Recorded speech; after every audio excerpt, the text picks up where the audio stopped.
Trouvez des réponses bibliques à vos questions avec les podcasts Pasteur John Piper vous répond. Ce podcast vous est présenté par reveniralevangile.com, un blog et ministère de publications chrétiennes. Qu'est-ce que la souveraineté de Dieu ? Le pouvoir souverain de Dieu sur toute sa création et sur chacune de ses créatures est l'un des thèmes les plus majestueux de la Bible. Et nous adorons célébrer cette magnifique réalité encore et encore dans nos podcasts. Parfois nous célébrons cette réalité si souvent que cela peut paraître un peu intimidant pour les nouveaux venus qui ne connaissent pas bien ce thème. Pour quelqu'un qui cherche une introduction à cette grande réalité, la question est telle: quels sont les fondements de la souveraineté de Dieu ? C'est une excellente question d'un auditeur nommé Stéphane qui nous écrit de Chine. Bonjour Pasteur John, pouvez-vous m'expliquer la souveraineté de Dieu d'une manière très simple ? Quelles sont les grandes choses à repérer, à saisir et à comprendre en premier lieu ? Je ne sais pas par où commencer. Pasteur John, que diriez-vous à Stéphane ? Définition des termes. Eh bien, j'aime faire tous les efforts possibles pour que les choses soient claires et simples, et je pense que l'une des raisons pour lesquelles nous ne parlons pas toujours avec assez de clarté est que nous ne commençons pas par définir nos termes. C'est par là que j'aime commencer presque dans toutes mes conversations. Assurons-nous de savoir de quoi nous parlons. Je vais proposer quelques définitions, puis nous les vérifierons à la lumière de la Bible. Alors peut-être que nous finirons par montrer ce qu'il demande. Quels sont les grands problèmes qui entourent la providence de Dieu, la souveraineté de Dieu ?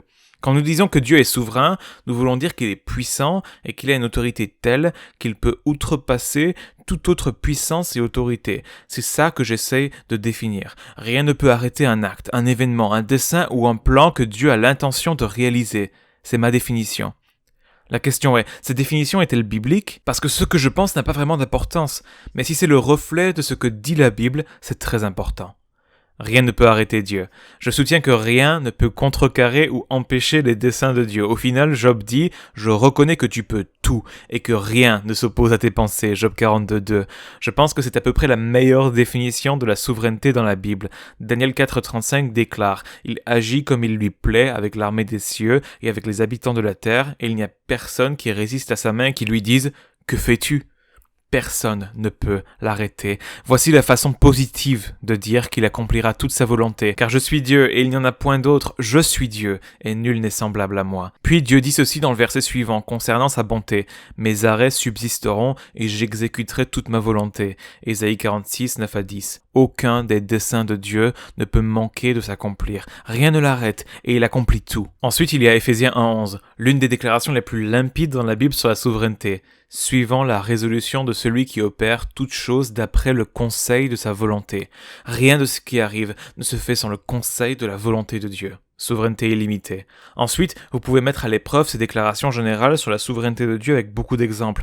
Je travaille sur un livre à ce sujet, donc il y a des centaines d'endroits où j'aurais pu aller. La Bible a beaucoup d'exemples. La Bible parle de la souveraineté de Dieu sur de nombreux sujets spécifiques. Des événements apparemment aléatoires, la nature, les animaux, les nations et les décisions humaines. Des événements apparemment aléatoires. Il est souverain sur des événements apparemment aléatoires. Il est dit dans Proverbe 16:33, « On jette le sort dans le pan de la robe, mais toute décision vient de l'Éternel. » Donc quelque chose d'aussi aléatoire qu'un lancer de dés ou d'un tirage au sort est sous le contrôle de Dieu. La nature. Il est souverain sur la nature. Tout ce que le Seigneur souhaite, il le fait dans les cieux et sur la terre, dans les mers et dans toutes les abîmes. C'est lui qui fait monter les nuages des extrémités de la terre. Il produit les éclairs et la pluie. Il tire le vent de ses trésors. Psaume 135, 6-7. Nous lisons aussi dans Matthieu 8:27, « Quel est donc cet homme pour que même les vents et la mer lui obéissent ? Les vents et la mer obéissent à ses ordres. » Les animaux. Il est souverain sur les animaux. Ne vantons pas une paire de moineaux pour un sou, et pourtant, pas un seul d'entre eux ne tombe à terre sans le consentement de votre Père. Matthieu 10:29. Je pense que Jésus intentionnellement a cherché à nous montrer que la chose la plus minuscule, apparemment insignifiante du monde, est sous la souveraineté de Dieu. Quand un petit oiseau tombe d'un arbre au milieu d'une jungle déserte avec personne pour le voir, Dieu lui sait et il décide quand l'oiseau tombe. Les nations. Il est souverain sur les nations. C'est à l'autre extrémité par rapport aux oiseaux de l'exemple précédent. La Bible dit, n'est-ce pas toi qui domines sur tous les royaumes des peuples ? Tu disposes de force et de puissance. Nul ne peut te résister. 2 Chroniques 26. Aucune nation ne fait quoi que ce soit sans que Dieu l'ordonne. Nous lisons aussi, l'Éternel renverse les desseins des nations. Il anéantit les projets des peuples. Les desseins de l'Éternel subsistent à toujours. J'adore ces phrases et les projets de son cœur de génération en génération. Psaume 33, 10-11. Les décisions humaines. Il est souverain sur toutes les décisions humaines. Nous avons toutes sortes de pensées, mais au final, c'est le Seigneur qui décide. Les projets que forme le cœur dépendent de l'homme, mais la réponse que donne la bouche vient de l'Éternel. Proverbe 16.1. Le cœur de l'homme médite sa voie, mais c'est l'Éternel qui dirige ses pas. Proverbe 16.9. Il y a dans le cœur de l'homme beaucoup de projets, mais c'est le dessein de l'Éternel qui s'accomplit. Proverbe 19.21. Le cœur du roi est un courant d'eau dans la main de l'Éternel. Il l'incline partout où il veut. Proverbe 21.1. Et puis il y a cette phrase dans le livre de la Genèse qui doit être écrit comme un étendard au sujet de tous les maux et péchés commis. Vous aviez médité de me faire du mal, Dieu l'a changé en bien, pour accomplir ce qui arrive aujourd'hui, pour sauver la vie à un peuple nombreux. Genèse 50.20.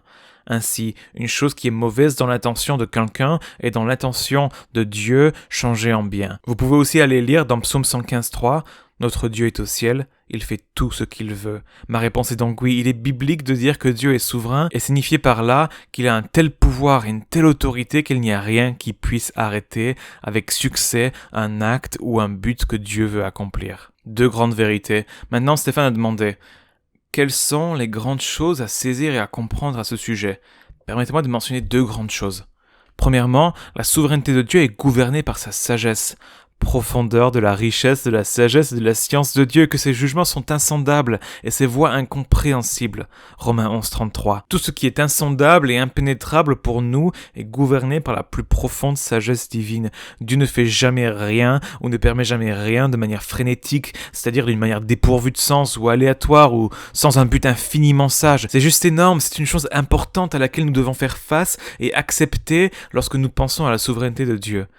Deuxièmement, sa souveraineté est gouvernée par sa justice et sa miséricorde, car l'Éternel est un Dieu juste.